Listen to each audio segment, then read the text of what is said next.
जी friends, HPLC के column के हवाले से बहुत सवाल थे और मेल्स भी आई थी मेरे पास कि क्या बेस्ट प्रैक्टिस है कॉलम की वॉशिंग के लिए, क्या रिकमेंडेशंस है और क्या हम कौन कौन से सॉल्वेंट्स यूज़ कर सकते हैं। फॉर एग्जांपल कोई क्या हम एसिड्स बफर्स भी यूज़ कर सकते हैं, अल्कलाइन सॉल्यूशन भी यूज़ कर सकते हैं, एचसीएल वगैरह।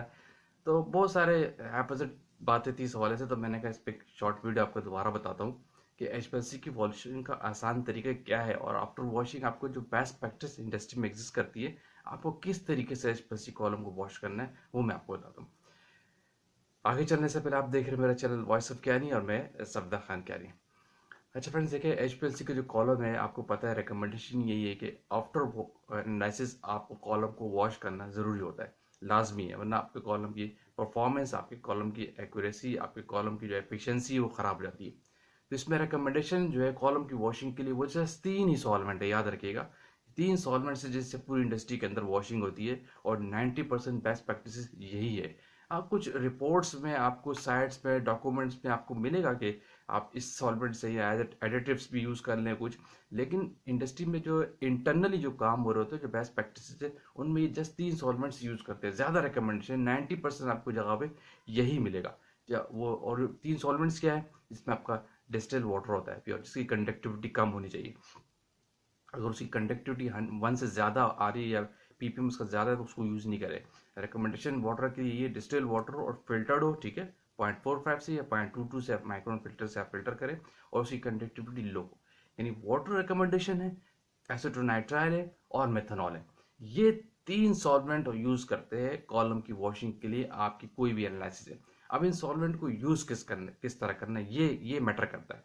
ठीक है, ये प्रैक्टिस आपको पता होनी चाहिए कि इन 3 सॉल्वेंट्स को आपने यूज़ किस तरह करना है। अब देखिए, बेस्ट प्रैक्टिस क्या है कि अगर आपने जो एनालिसिस की है और आपका मोबाइल फेस, ये 3 सॉल्वेंट्स बेस करते हैं, डायरेक्टली इंडिकेट होते हैं आपके मोबाइल फेस के लिहाज से और आपके प्रोडक्ट के लिहाज से भी।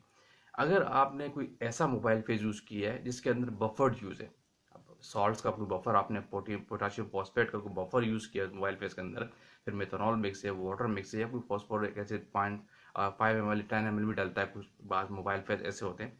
यानी अगर आप मोबाइल फेस के अंदर बफर्ड यूज़ हुआ है तो इस केस में रिकमेंडेशन यही है कि आफ्टर वॉशिंग आपने डिस्टिल वाटर से अपने कॉलम को वॉश करना लाजमी है। ठीक है, ये याद रखिएगा। अगर आपके मोबाइल फेस के अंदर कोई बफर्ड यूज़ नहीं हुआ है, यानी आप mobile face just organic solvent था, ठीक है, या जिसको आपने वाटर के साथ मिक्स किया हुआ था, या 50% मेथनॉल था, या 60% मेथनॉल था, तो इस केस में आपको जस्ट उसी ऑर्गेनिक सॉल्वेंट से अपने मोबाइल फेस अपने कॉलम को वॉश करना चाहिए। उस केस में आपको वाटर लगाने की भी जरूरत नहीं है।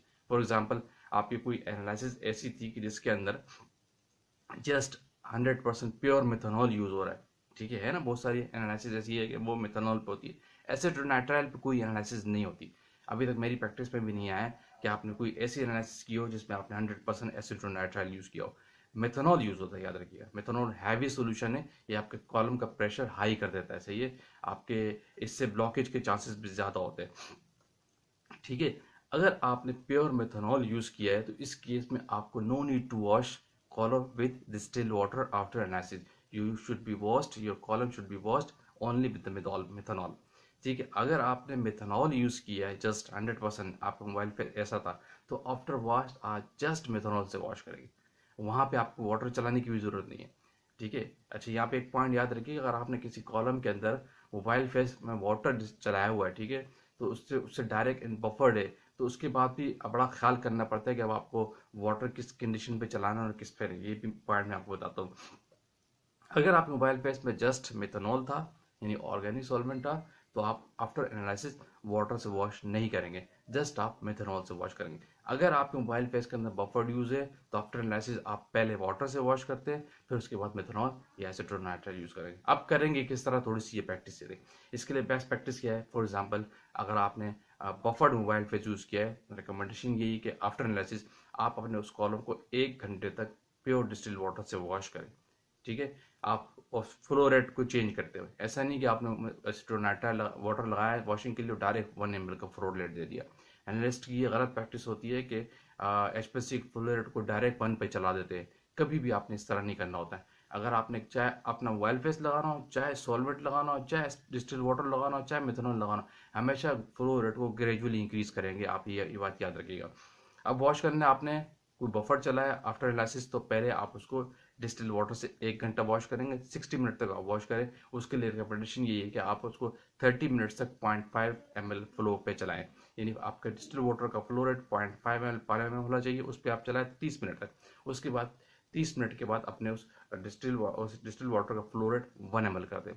तो 1 घंटे तक इस तरह आपकी डिस्टिल वाटर की वॉशिंग होनी चाहिए। उसके बाद फिर आप 1 घंटे तक उस कॉलम की वॉशिंग प्योर डिस्टिल मिथेनॉल से करें या 50% मिथेनॉल से करें। बेस्ट प्रैक्टिस यही कि आप मिथेनॉल से करें, वो ज़्यादा अच्छी बात है।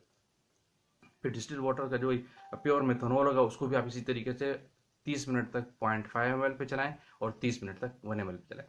ये रिकमेंडेशन है, कॉमन प्रैक्टिस है और ये बेस्ट प्रैक्टिस है, इंडस्ट्री के अंदर यही होती है, इसी पे चला जाता है। ठीक है। हाँ, अगर आपके पास कॉस्ट बजट इफेक्टिव है आप तो 50% मिथेनॉल भी आप यूज़ कर सकते हैं, प्योर आप नहीं करते। लेकिन अच्छी प्रैक्टिस ये है कि आप प्योर मिथेनॉल पे करें आफ्टर डिस्टिल वाटर। ठीक है। लेकिन अगर आपने कोई ऐसी एनालिसिस की है कि जिसमें आपने जस्ट मेथनॉल यूज़ किया है, कोई बफर यूज़ नहीं किया, तो उसके बाद आपको वाटर से एनालाइज करने की वॉश करने की ज़रूरत नहीं है। उस कॉलम को आप जस्ट प्योर मेथनॉल से वॉश कर दें, 1.5 आवर कर लें या 1 आवर कर लें, फिर भी इनफ है। पहले आप ग्रेजुअली 0.5 ml पे उसकी वॉशिंग करें 30 मिनट तक, फिर अगले 30 मिनट तक उसकी आप 1 ml वॉशिंग करें जस्ट प्योर मेथनॉल से, अगर आपकी एनालिसिस में बफर्ड यूज़ नहीं हुआ है। इसी तरह अगर आपकी एनालिसिस में एसिटोनाइट्राइल किसी जगह पे मोबाइल फेज में है, तो उसकी जगह मोबाइल फेज मेथनॉल के साथ रिकमेंडेशन ये है कि एसिटोनाइट्राइल भी आप यूज़ कर सकते हैं। ठीक है। अगर कोई आपकी एनालिसिस ऐसी है जिसमें आपका मोबाइल फेज के अंदर एसिटोनाइट्राइल भी ज़्यादा यूज़ हुआ है, तो आप मेथनॉल के अगेंस्ट एसिटोनाइट्राइल यूज़ करते हैं। ठीक है। ये सिंपल सा फंडा, सिंपल सी कैलकुलेशन है, वेरी सिंपल तरीका है। इंडस्ट्री के अंदर बेस्ट प्रैक्टिस जो एग्जिस्ट करती है, इसी तरीके से अपने कॉलम को वॉश किया जाता है। आफ्टर एनालिसिस 2 घंटे तक आपको कॉलम को वॉश करना चाहिए। बेस्ट प्रैक्टिस यही याद रखिएगा। अगर बफर्ड है तो डिस्टिल वाटर से वॉश करेंगे और मेथनॉल से भी। अगर बफर्ड यूज़ नहीं हुआ है तो जस्ट प्योर मेथनॉल से आप कॉलम को वॉश करें। और इंडस्ट्री में हर जगह यही प्रैक्टिस है, कोई हैकी बेकी इस पर नहीं है। कुछ डॉक्यूमेंटेशन में आपको मिलता है, रिपोर्टेड चीज़ों में ऐसा है कि आपका कॉलम को फ्लैश करना है, बहुत ज़्यादा कॉलम में प्रॉब्लम आ गया है, तो किस तरह करना है, उसकी भी एक अलग ट्रबल शूटिंग है।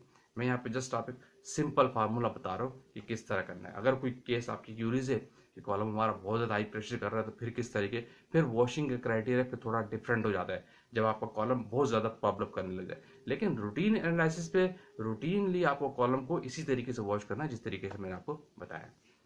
होपफुली आपको ये कॉन्सेप्ट क्लियर होगा। ये बड़ा इंपॉर्टेंट कॉन्सेप्ट है और वेरी इंपॉर्टेंट चीज़ है। कॉलम की वॉशिंग बहुत इंपॉर्टेंट चीज़ है। अगर इसमें आप प्रॉब्लम करते हैं, इसमें आप सही तरीके से वॉश नहीं करते, आपकी सारी एनालिसिस इफेक्ट करते हैं और दूसरा आपकी कॉलम की लाइफ बहुत जल्दी डाउन हो जाती है।